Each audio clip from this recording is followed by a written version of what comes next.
On today's show, the Houston Rockets end-of-season press conference with general manager Rafels Stone and head coach Ime Udoka. Continuity, very, very likely. The Jalen Green data that has everybody in a frenzy and so much more. It's all coming up right here at Locked On Rockets. This is Mission Control, Houston. Ignition sequence start. 6, 5, 4, 3, 2, 1.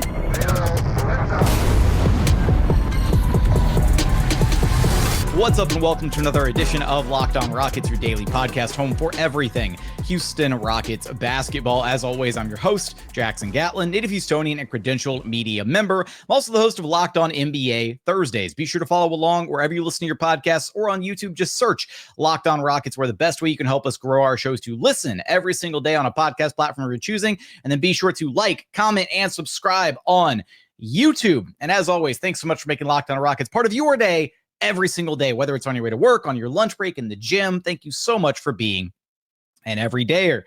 Had to take a little bit of a beat after the end of the Rockets season, kind of not compose myself, but just take a minute. And here we are. We got to talk about this Rockets end of season press conference with Ime Udoka and Rafels Stone. And we will get to my Jalen Green question a little bit later on in the show. And trust me, I've got thoughts on Rafael's answer and the general reaction to that question. But let's go ahead and start off with the general theme of the press conference, which was that continuity seems to be very, very likely for this Rockets team and this group moving forward, whether you like it or not. And whether this is just posturing by Stone and the Rockets are, so internally high on everybody and everybody's amazing and they just want to run it back next year. And, all of that, who knows? Sometimes it's really hard to take any worthwhile information from some of these types of press conferences. But we will do what we can with some of the answers provided. Stone kind of opened things up by basically saying, I will give you an inside betting tip that I think continuity is very, very likely. Last summer, we didn't make changes because we were really comfortable with where we were, and we'd seen really good things from our team in terms of kind of good progression.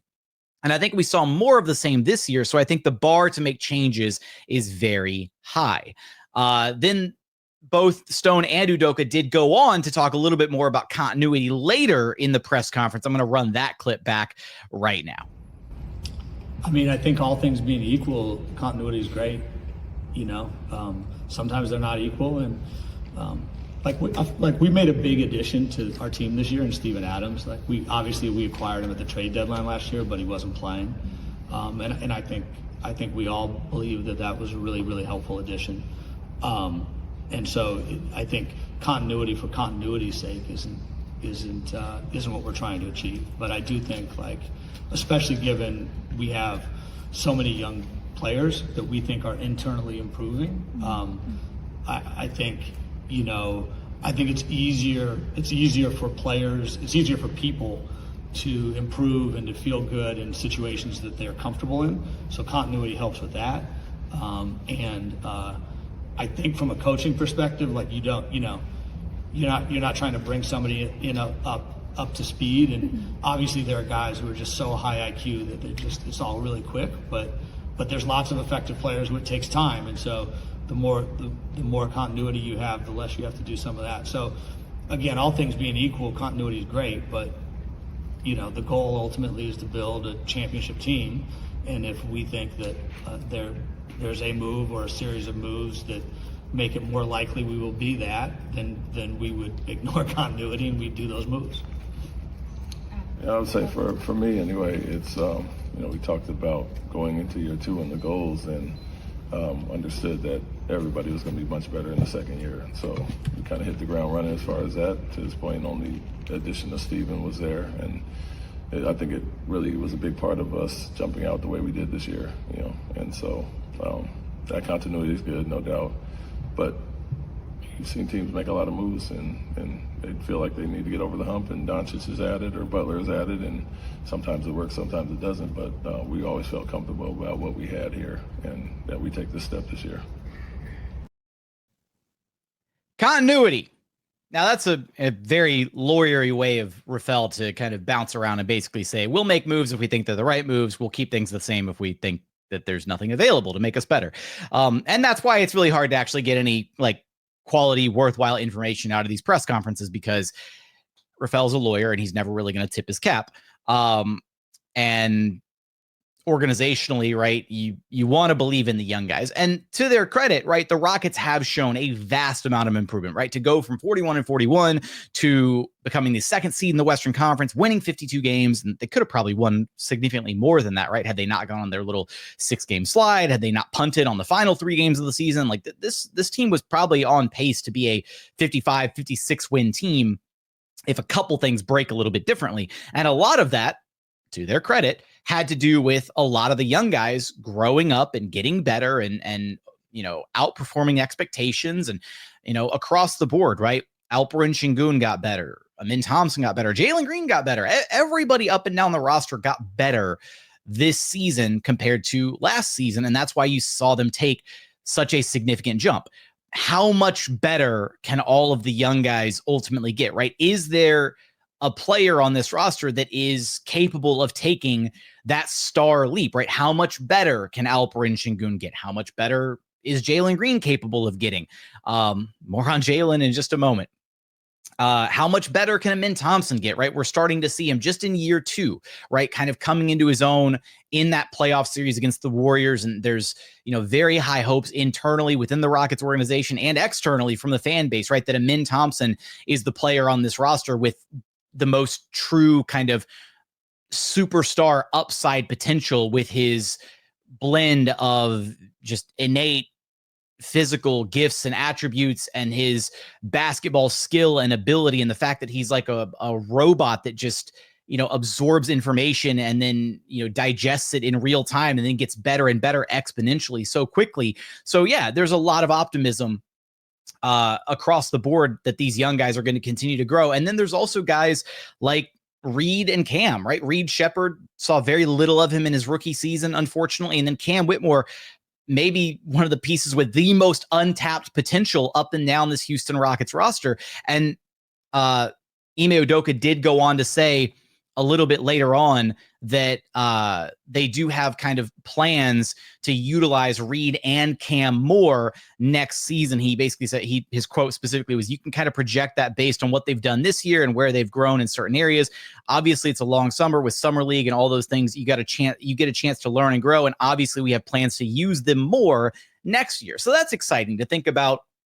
Other young, talented players that are kind of waiting in the wings, waiting for their chance to shine, to really kind of make a name for themselves, to carve out a spot for themselves in the Rockets rotation. So with all of that, you know, all of that context provided, it does make a lot of sense that the Rockets should feel pretty confident in not making any crazy drastic changes. And I do agree with the sentiment. You don't make a change just for the sake of making a change. But at the same time, if the Rockets were to just simply run things back without addressing some of the very glaring issues on this roster, the fact that this is one of the worst shooting teams in the NBA from three-point land, from the free throw line, like, and these are not just things that you can simply say, oh, we're just going to internally adjust and grow, and suddenly all of our players are going to become better shooters overnight. We hoped that it would happen from last year, 41-41, to this year, and it didn't happen. In fact, what happened is the Rockets just doubled down. They became a better defensive team because that is something that they can control. And then they crushed the offensive glass, right? And at one point, they even remarked on that in the press conference, that the Rockets just play harder than every other team this season. But that ability to play harder and win games in the regular season, Stone did, you know, highlight that it didn't exactly translate to the playoffs, because everybody plays harder in the playoffs. And that's the problem with the identity that the Rockets cultivated for themselves this year, is that, you know, it's not sustainable in the postseason. So what changes do need to be made? And do you need to make an external change, right? Do you need to make a trade? Do you need to bring in some additional shooting, bring in another potential, you know, dynamic perimeter player? Do you need to make a Jalen Green change in order for this team to take that next step? And that's kind of where this team is at, and the crossroads that they're going to be at this offseason. So that was kind of a general theme throughout the press conference. Coming up I do want to talk about the Jalen Green data. My question to Rafael Stone and my thoughts on Stone's response to the question, as well as Jalen Green's playoff evaluation and more bits and bobs from the end of season press conference. We're going to get there in just one moment. First, today's episode is brought to you by OpenPhone. If you're running a business, you know that every missed call is money left on the table. Think about the last time you had an urgent need, maybe for a plumber or a service provider. If the first person didn't answer, did you wait? Probably not. You moved on. That's why you need OpenPhone. OpenPhone is the #1 business phone system built to streamline and scale your customer communications, all from an app on your phone or computer. OpenPhone lets you manage business calls and texts from a single app. The shared inbox feature is a game changer. Your team can jump into any conversation instantly without missing a beat. OpenPhone is offering all listeners 20% off your first 6 months at openphone.com/lockedonnba. That's openphone.com/lockedonnba, openphone.com/lockedonnba. And if you have existing numbers with another service, OpenPhone will port them over at no extra charge. OpenPhone, no missed calls, no missed customers. And continuing on here at Locked On Rockets, your daily podcast home for everything Houston Rockets basketball. All right, let's go ahead and get to one of only 2 questions, I believe, specifically asked about Jalen Green. My question to Rafael Stone, and then we'll talk about it afterwards because I certainly have many thoughts to share about the response. So here we go. This is for both of you guys. There's a decent amount of lineup data that suggests that this team has performed better without Jalen Green on the court this season. How much do you incorporate that kind of data into your decision-making process moving forward, be it roster construction, coaching decisions, that kind of thing? Yeah, that's a really flawed question. So, like, we have there's great data that we have and we use. But I can Ime would know, one of my favorite things, and I tell him when we have new coaches join, one of my favorite things to tell them is I can make data say whatever I want it to say, and so I think we heavily use it, but we're very careful to try and really parse it out. And I would say that. I would say that some of our very best lineups include him, and so that piece by itself, I just think that's just not correct. Okay, so a lot to unpack from that answer. Let's start with actually sharing the data here. Shout out to my guy Mitty, good friend of the program, who I had this data compiled myself, which is why I wanted to ask the question in the first place. And Mitty also put together the data, but he put it in a much more easily digestible, kind of charted out format, which is going to make it a lot easier to convey here if you're watching on YouTube. But essentially what it is the net rating on-off splits featuring Jalen Green this season paint a picture that the Rockets performed significantly better without Jalen Green on the floor than they did with him on the floor this season. Now, on-off numbers are literally just that. They're just, did you win the minutes where you were on the floor, yes or no? And this does not include the postseason at all. So not the 7 games against the Warriors. This is literally just the 82-game regular season sample size. This is thousands of minutes of data that show that every single piece of the Rockets' core 8-man rotation, 7-man rotation, because not including Jalen Green, all 7 other members of the Rockets' core rotation played significantly better without Jalen Green on the floor than they did with him. That means Alperen, Sengun, Fred VanVleet, Amin Thompson, Dillon Brooks, Steven Adams, Jabari Smith Jr., and Tari Eason all played better without Jalen Green. For example, Alperen, Sengun, and Fred VanVleet, without Jalen Green, they're both hovering at around a plus 17.5 net rating without Jalen Green on the floor. Meanwhile, Jalen and Sengun sharing the floor together this is not a perfect chart. Sorry, Mitty. So I don't have the exact numbers in my head, but it's Jalen plus Sengun somewhere around a plus 3.75 or a plus 4, something like that.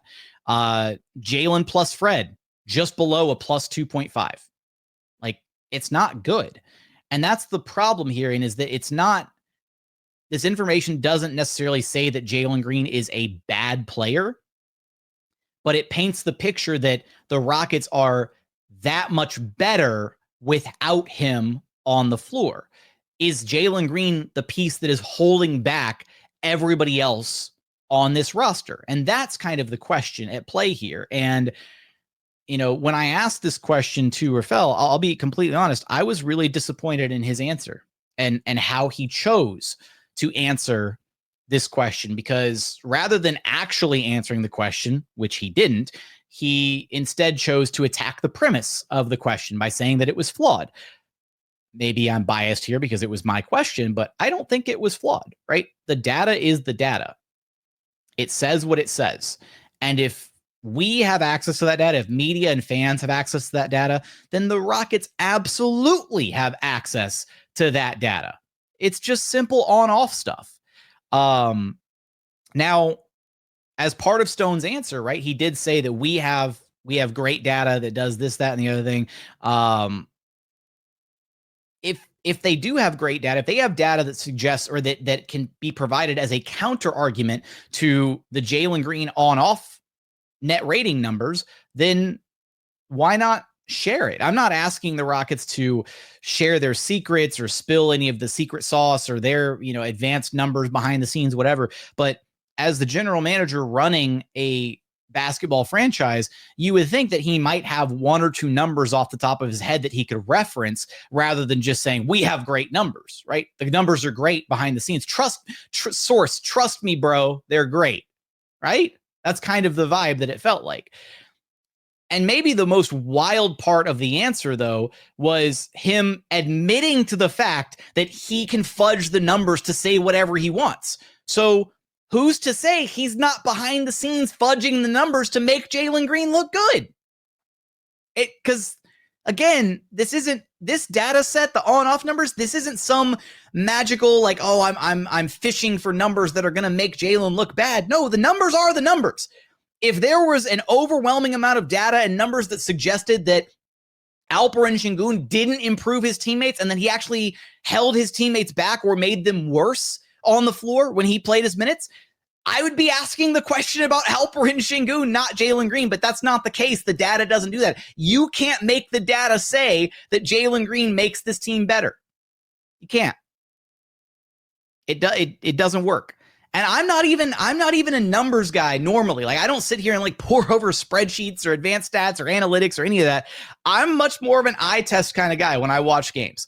Like, if you're an everydayer, you should know that I'm not sitting here on this podcast like poring over different numbers and advanced stats and blathering on about different statistics on the show. I do numbers sometimes on the show, but they're few and far between because I let my eyes tell me what I'm seeing, right? And by and large, here's the thing is the eye test matches the numbers, or the numbers match the eye test. It'd be the better way to perceive it, right? I think it's great when you can see what's taking place on the court, and then when you go look at the numbers and then the numbers back that up, that paints a pretty solid picture.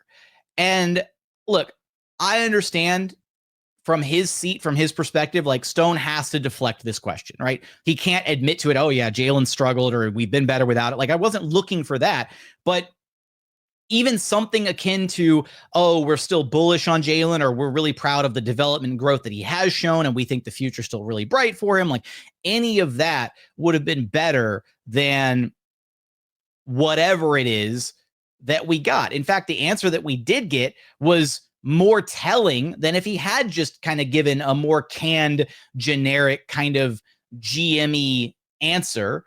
And I will say the one potential saving grace here is that because, again, if we have those numbers, the Rockets absolutely have those numbers.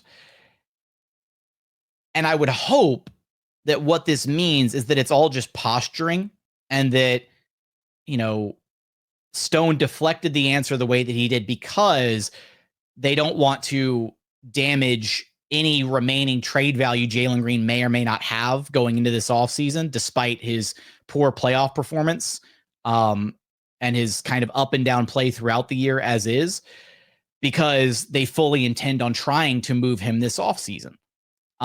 that would be the one saving grace here, right? Is if the organization does turn around and deal Jalen Green this offseason, maybe they have a suitor on the other. It may, again, some team out there like the Wizards or the Hornets or whoever that is desperate for a high upside prospect. And they look at Jalen, they're like, you know what? There's talent there. We think that we can be the right spot for him. And if Houston's willing to move on, and then I don't know.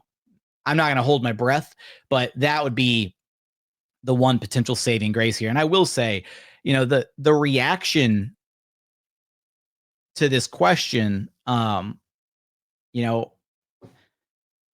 thought it was a fair question. I thought it was worth asking. It was certainly something that Rockets fans wanted to know about. And that's what reporting and journalism is supposed to be, right? You're supposed to, it's kind of being like a public service, right? And asking about what people want to know about, and Jalen Green and his struggles and the numbers that suggest different things. Now, maybe I could have worded it differently. I don't know, whatever. But the part that really kind of bummed me out was hearing once Rafael decided to dismiss the question with his first line of saying that it was flawed, hearing a handful of colleagues at the press conference kind of laugh along with it. I would never do that to a colleague, period. Like, even if I thought the question was maybe a little out of pocket or poorly worded or not in good taste, whatever, I might go so far as after things are done to go on the side and be like, hey, like, what, when you ask that, like, maybe like change this or do this differently next time or whatever. But that was really disappointing to hear from, people that I consider like colleagues, friends, whatever. So it is what it is. It's disappointing feeling like at times the only local media member that'll ask sometimes the hard questions of the organization, right? Going back to the Alperen Sengun stuff with Steven Silas, the KPJ stuff, now the Jalen Green stuff. But it is what it is, right? And I like what I do, and I appreciate the opportunity to be able to ask some of those harder questions, even when they're uncomfortable, because that's sometimes the job, right? It's not all sunshine and roses. And hopefully, this answer, despite not actually answering the question, was actually pretty illuminating in how Rafael decided to handle it himself. And then I'm not a body language expert, but a lot of people are pointing towards Ime's reaction, because I did ask the question of both of them. I wanted some thoughts from Ime Udoka as well, given he's the guy who at times has benched Jalen, right? Has put him on the bench, has had to have a shorter leash with him. I wanted to know his thoughts on it. And as I finished asking my question, Ime, pointed his head towards Rafael to basically be like, ask him, right? That's a him question. Don't ask me. And you can interpret that reaction however you'd like to. So yeah, I'm curious your thoughts. I want your thoughts in the comments. How did you think? Do you think the question was justified? Do you think it was a flawed question?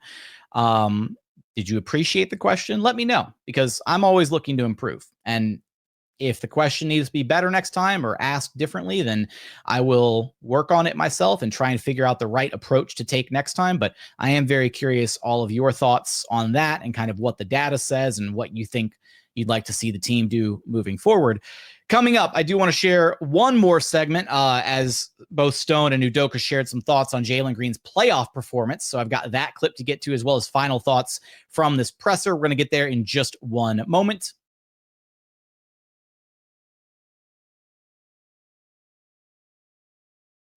And final segment here at Locked On Rockets, your daily podcast home for everything Houston Rockets basketball. Let's get to this final clip that I'm going to play from Stone and Udoka's end of season press conference about Jalen Green's playoff performance. Jalen didn't have the series that he wanted to have, and we didn't. But I think it's a little bit of a double-edged sword in terms of trying to evaluate it, because their goal going into the series was to take him out, and that was obvious. And I think they talked about it. I didn't actually listen to what they said afterwards, but people told me what they said, so who knows? I think they talked about it. We are not a team built around any one player offensively. whether it's Jalen or Alperen or Aman or Fred. And so if your goal is to take out one of our players, in theory, what should happen is that our other players should just punish it. And Ime frequently talks to the guys about inviting double teams, hit the guy, and you're the sacrificial lamb. And so, in some games we punished it, in some games we didn't. In one of the games we ended up with great spacing, and we were able to punish it with him. That's maybe unsustainable, but yeah, I would just say that for all of our guys, we want them to learn and everything else, but it's not, one playoff series doesn't define a player. But also I think, in particular with him and that, yeah, if a team's going after you like that, they're going after you like that. And then it's a team game for a reason. And, I'm confident that if we want to take any one player out, we can and will, on any team in the NBA. And so it's just the repercussions of that impact the winning or losing. That's how I think about it. Yeah, and more of the same where he really improved as far as that. It's a compliment to him that teams will go after him to that extent. And you saw it throughout the season. He had, some practice at it, and we got better at it. The main thing is obviously getting the ball to the playmakers behind it and not turning it over. And at times he struggled with that early in the season, and he's really improved there. To Rafael's point, we made him pay at times, and then at times it worked in their favor. Vice versa with them when we took Curry out at times, and Peyton hurts us down the stretch, but a lot of other guys miss wide open shots, and we win those going away. And so the more practice and confidence you have with that, and him just being the decoy at times, like I mentioned. And so there are opportunities that you still will have with that, and the more stops we can get, the more we can play in transition to avoid those is good for him and good for us. But we went through some growing pains, no doubt. I think physically getting stronger to absorb contact on some of his drives when he has the advantage, or finishing at the rim when he does get the driving lane. All those things are things we talked about with him going into the offseason, and able to use him off ball a little bit more. And you got to get a little bit stronger as far as that, because they took him out of some of those actions where they couldn't trap. And so some areas for him to grow, obviously some areas for us to use him a little bit better. But when he does face those, we have enough talent behind it, especially a really good passing big like Alpi that should punish that every night. One playoff series doesn't define a player. It certainly does not, but it doesn't help when the playoff series looks the way that it did for Jalen Green against the Warriors. And it's not just one playoff series. It is years of data. It's years of evidence. It's years of watching this same player who has, and again, this is the thing that gets lost on some Rockets fans, is I would love it if Jalen Green was the next reincarnation of Michael Jordan, Kobe Bryant. That would make me unbelievably happy. It would make my life significantly easier, right? When the Rockets are good, my life is easier. When I get to talk about wins and good games and awesome stuff happening, it's gravy for me. But I'm also realistic in the sense of I see what I see, like many other fans who see what they see regarding this team. And I don't want to just bury my head in the sand and think, oh, it's going to be great. He's just young. He just needs more time. This, that, and the other thing. That's how you become the Memphis Grizzlies or the Sacramento Kings. That's how you squander this opportunity of an incredibly young, talented team that just finishes the 2 seed in a brutal Western Conference. And you potentially regress next year, right? Because you double down on the wrong guy, a guy who has shown you, who has given you more than enough evidence at this point in time through a couple regular seasons with Ime Udoka, and now an entire 7-game playoff series where he was only able to show up for one of those games. And I get this notion that the Warriors, I have never before seen an organization, and to a lesser degree, right, a fan base, be so accepting of the fact that one of their supposed star players just was negated completely by a team defensively. Never before. Can you go find me a playoff series where Kobe Bryant Go find a young playoff series Kobe Bryant, right? And I'm not saying go find me an 18, 19-year-old Kobe Bryant, right? Find me a 22, 23, 24-year-old Kobe Bryant playoff series where a team just took him out of the series for 6 of 7 games, where he scored single digits in multiple games, where he didn't even get up the shot attempts. Like, no, it doesn't happen, right? Star players don't let themselves be taken out of a series. And I don't really subscribe to this whole notion of like, oh, you know, we made Jalen the scapegoat and like, we're okay inviting the double team. Great. Invite the double team. Get the kick out pass to whoever's next, and then have Jalen Green run the baseline and run to the other side of the court and have a catch and shoot opportunity. Like do something different. So maybe it's, you know, it's still an indictment on Jalen's play and his aggressiveness and his mentality in the series. Absolutely. But maybe it's also a little bit of an indictment on Ime Udoka and the coaching staff, and that they were so willing to let Jalen be taken out of the game. But that also doesn't account for the number of opportunities that Jalen had in that series to attack weaker defenders like Steph Curry or Buddy Hield or Brandon Pajemski in isolation without Draymond Green on the floor, without a backline defender to, you know, ruin his day at the rim. You know, there's so many excuses made for Jalen Green. And that's what's exhausting at the end of the day. And that's what a lot of Rockets fans are finally keying in on after this playoff series, seeing the fan base really turn on Jalen. It's because people are just tired of the excuses.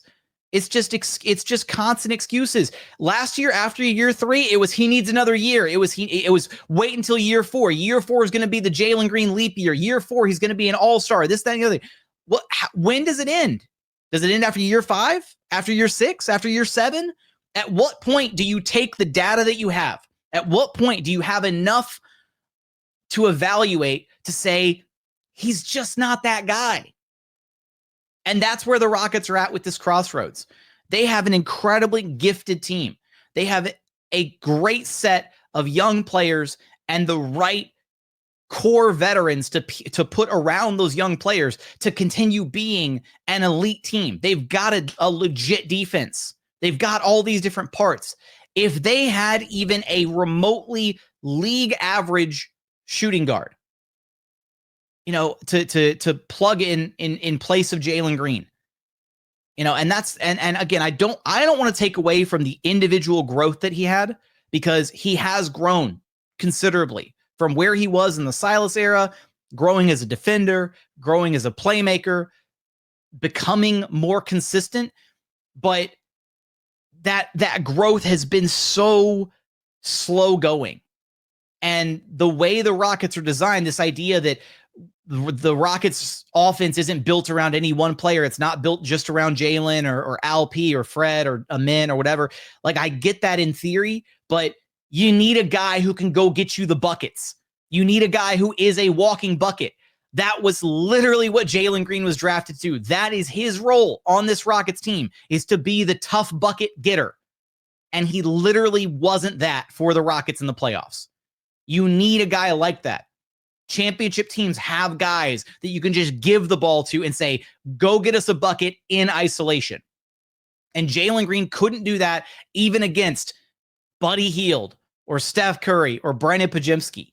And if that's not a damning indictment of the guy that you're thinking of building a franchise around, or making a franchise, or continuing to double and triple down on as a franchise cornerstone, then I don't know what is. Do you need another playoff series? Do we need to fast forward to year 5 and another first round exit where the Rockets lose in 6 or 7 games because Jalen Green struggles again because he can't score against, I don't know, Santi Aldama and Luke Kennard? Like, I don't know. Like, what's it going to be next time? And then what are the excuses going to be at that point? The Rockets brass and Rafael Stone and the front office and Ime Udoka, they're paid to make the hard decisions. And this is a tough, hard decision because there's a certain emotional attachment that you have to Jalen Green, right? Like, at no point in Jalen Green's career did I sit here thinking, oh God, I hope he's going to be a bust. No, not for even 1 second. But there is an overwhelming amount of evidence that suggests that we are headed that direction. And the longer that the Rockets postpone, the longer that they dig their heels in and try to deny, and stick with it. And we believe in him. We think he can do this, that, and the other thing. The worse it's going to be for them in the long run. It just is. And I hope more than anything, after getting all that, after saying all that, after this entire show, after talking about the numbers and this, that, and the other thing, I hope I'm dead wrong.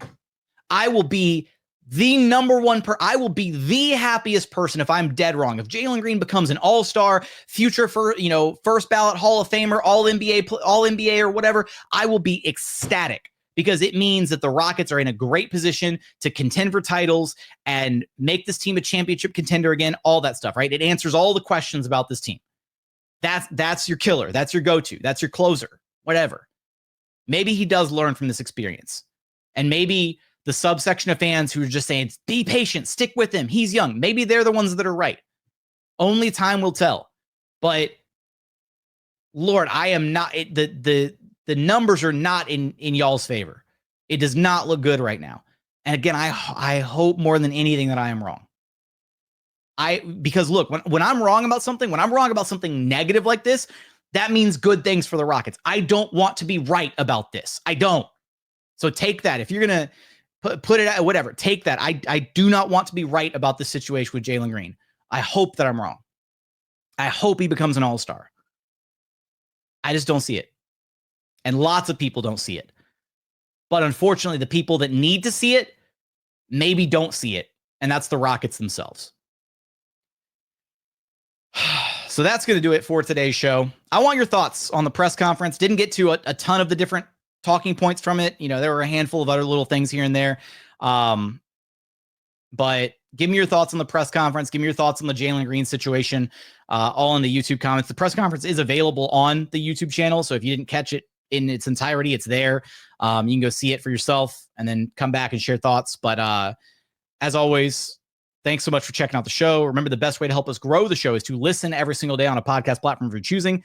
Like, comment, subscribe on YouTube. But as always, thank you so much for watching. Thank you so much for listening. And we look forward to having you back right here at Locked On Rockets, your daily podcast home for everything Houston Rockets basketball.